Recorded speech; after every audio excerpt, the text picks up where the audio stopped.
What is up, guys? This is Streak here, and welcome to the second part of my 250 subscriber banner tutorial. I'm not going to be spending too much time on the intro here. We're just going to hop straight into Photoshop, where, as you can see, I've opened up the render. It looks really nice, and yeah, that's pretty much it. We're going to be doing render effects today, and yeah, it's just mainly to make your render look better. So it just suits the banner a bit more. But yeah, so what you need to do is make sure you rasterize the layer and just keep like a background that's quite different from I just keep like a black background because I think it looks nice.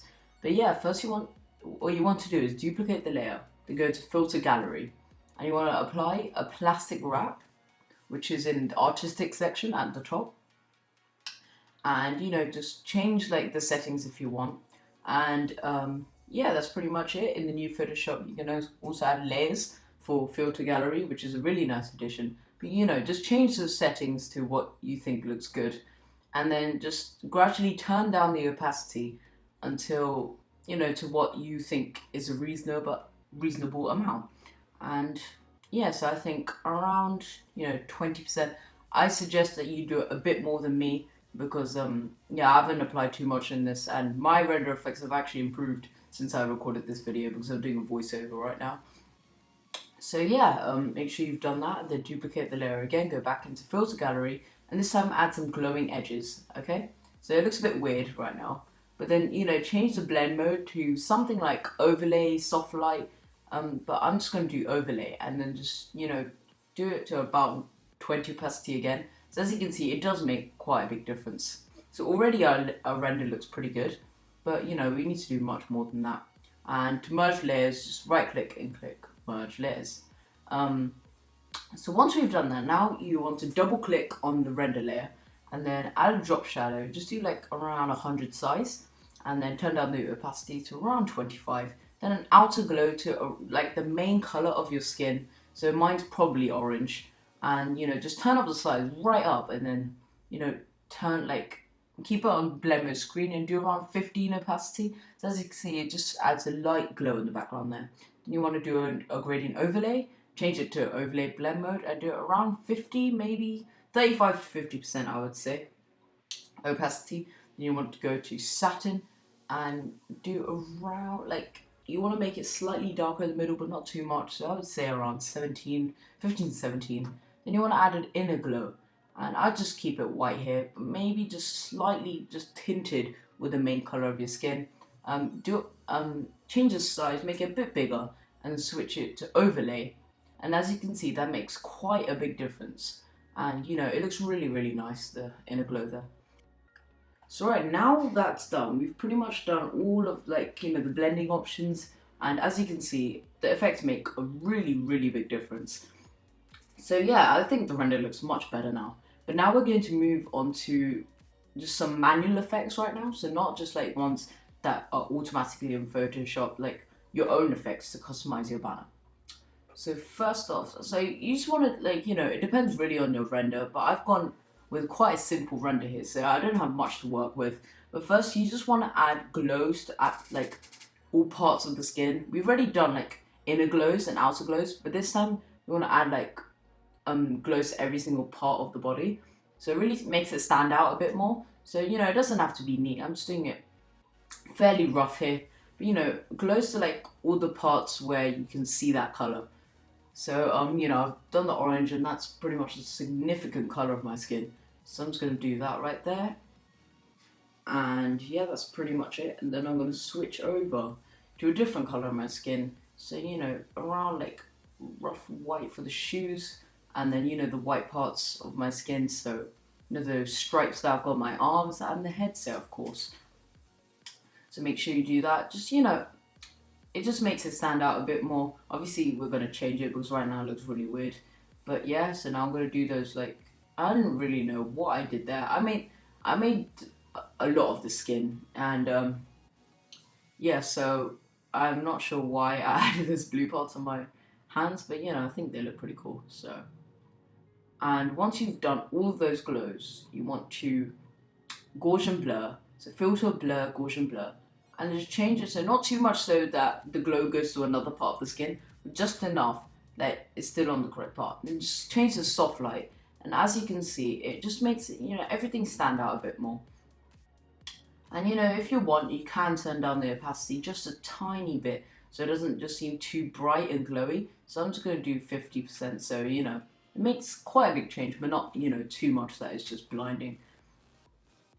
So once I have done that, and yeah, just press Z and then click to zoom in, and Alt and then click to zoom out. So if you didn't know that, yeah, that's just a shortcut. Or you can click the magnifying glass, as always. I know quite a few shortcuts in Photoshop, so I'm just going to be using those. So, don't panic if you just see me jumping steps. And now I'm just going to continue, just adding glows to the sword area. Now, this is a sword made by me. It's not great because, I was mostly just experimenting. But yeah, I'm just going to use this sword, and there's some, there's some parts where you could just like add glows to the sword to make it look better. I'm just going to change the opacity a bit because it seems a bit too orange. And if you want to add some it really depends what blending option you want, but sometimes you want to keep it to screen as well because that adds a really nice glow. But otherwise, just normal screen, soft light, anything really works. Maybe even linear dodge, but yeah. It's going to just keep, try and focus on the little details because in the end, they really do matter when it comes to, effects and stuff. And yeah, so just small things like this really make a difference in the end. And yeah, just make sure that you work on these because it does look good. If I just kept the original render, it wouldn't look half as good. But yeah, that's pretty much it. I've done all the glows, and I'm just going to merge them together. Actually, I'm not going to merge them together because then it messes up the entire thing. I'm going to select all of them and then go group layers, because what that does is it groups them all together into one place, which makes it much easier to move around, and you've still got all the layers in there. So that's a really useful tip which you can use. And yeah, that's pretty much all we've got for the glows. Now just one final glow, and that's for the cape. The cape is quite a significant part of the render. Just change the size of the brush to what you seem fit. I'm just going to keep that original brush with just like the soft glow, because that, it's quite a useful shape. And the glow for the cape can be a bit bigger because, and quite more visible because, it's the cape and you just want it to be seen a bit more. Again, changing it to screen because I think it looks better. And yeah, that's pretty much it for the glow aspect of the render here. So now, we need to make sure that we've got the tiny aspects right. So, things like the eyes, for example, and that's what I think I'm going to be doing right now. So what I want to do is try and get, a color that will probably look good for the eyes. So I'm just going to do orange because I think that looks good on my skin. And you can choose many different shapes for the eyes. I mean, you can just like add loads of dots and it looks really good. But yeah, I'm not sure what I've gone with here. But I think I'm going with like this sort of pattern where there's 3 dots here. But it really depends. You can choose whatever you want. And yeah, so you can do, in my banner for DevTube, you can do like 3 dots straight down. That looks pretty good as well. Or you could just do 2 dots at like, 45 degrees from each other. Or you can do like something like this one down here. Or you can just, just go ham with the dots and just do it absolutely everywhere. And that still looks pretty good. So I've just gone with this simple design here. And I'm just going to duplicate that. So right click and then duplicate layer and just keep it to the same document. And yeah, so as you can see, it goes over the hair. So what you need to do is you need to go to the pen select tool and click, and it creates points, and then you join them up, and then right click, make selection, and then just keep the feather radius to 1, and then just press delete. So what that does is, just deletes that part there, so it doesn't look too weird. And yeah, that looks pretty nice. I mean, not too bad. But now we go on to, I was just trying to fix this part here. I don't think it worked out because there's something going on with the layers.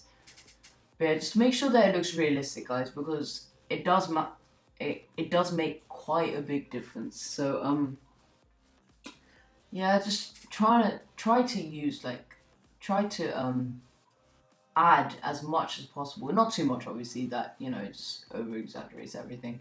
But, just try to add enough that the render seems nice in the end. So it doesn't. Don't be afraid of going too big, because as I explained in the previous video for the pose, don't be afraid of going too big, because I've created way more exaggerated poses than this, and I'm sure you've seen some as well.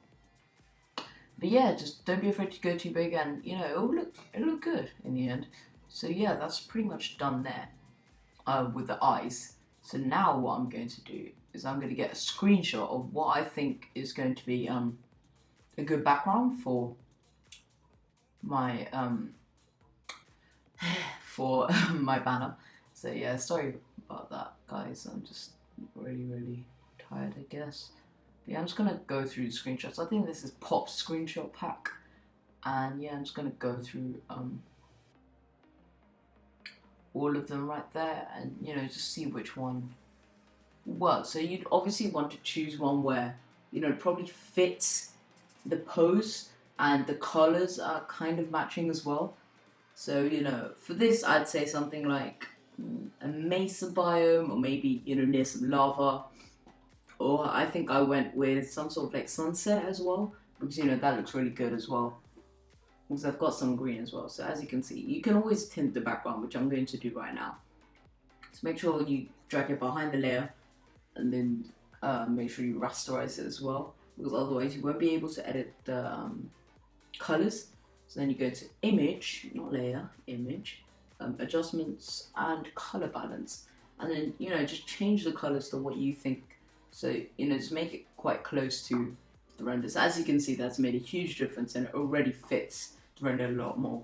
So that's just the midtones part. Then you can change the shadows, make sky a bit redder. You go to highlights and make a bit yellower. And just mixing red and yellow, obviously, to create orange. See, that's pretty much that done there. And now the background fits a lot more. And then now I'm just going to bring that black layer over it, and then turn down the opacity, so you can still see the background, but you can see the render a bit better. And then just go edit transform and just scale it up just a tiny bit. To scale it up proportionately, you do shift, so hold shift down and then click and drag it outwards. If you want to scale it so freely, so it changes the proportions, then just don't hold shift. So yeah, that's pretty much what I've done there. And now we're almost done here, guys. So I'm just gonna add an inner shadow, just so it makes the banner look a bit better. Because in my banners, I've got a full banner template, but it's kind of transparent, so I want the background to look good as well, because that's going to be showing in case you ever view the banner on a TV. But yeah, so I'm just scaling up the background, getting ready for the next part of my tutorial where we actually start on the banner. And this tutorial is probably going to be, I don't know, 3, 4, maybe 5, stretch it to 5. But yeah, you never know. And right now, what I'm trying to do is, first you want to create a new layer, then hold Alt, and then go to the bottom of the layer, and then click. You see this arrow, and then click, and then what that does is, it creates some sort of, it makes it that, so you can only, whenever you draw on that layer, it will only appear on the layer below it. So yeah, it's a really nice way of adding these sorts of effects. So what I've done is I've added some white on the edges, so where the sun, so I'm just presuming that the sun would be on that side. Obviously it's a sunset, so it doesn't look too realistic, but it just adds a bit of a shine to the edges of the render. And if there's a prominent sun or moon in the background, then I'd suggest you do that, because it looks way more realistic, giving the render an actual light source. But yeah, guys, that is pretty much the end of the render effects tutorial. So I hope you enjoyed it. I'm going to be starting on the actual banner in the next video. that's pretty much it from me, actually. My name is Streak, and I thank you a lot for watching. See you.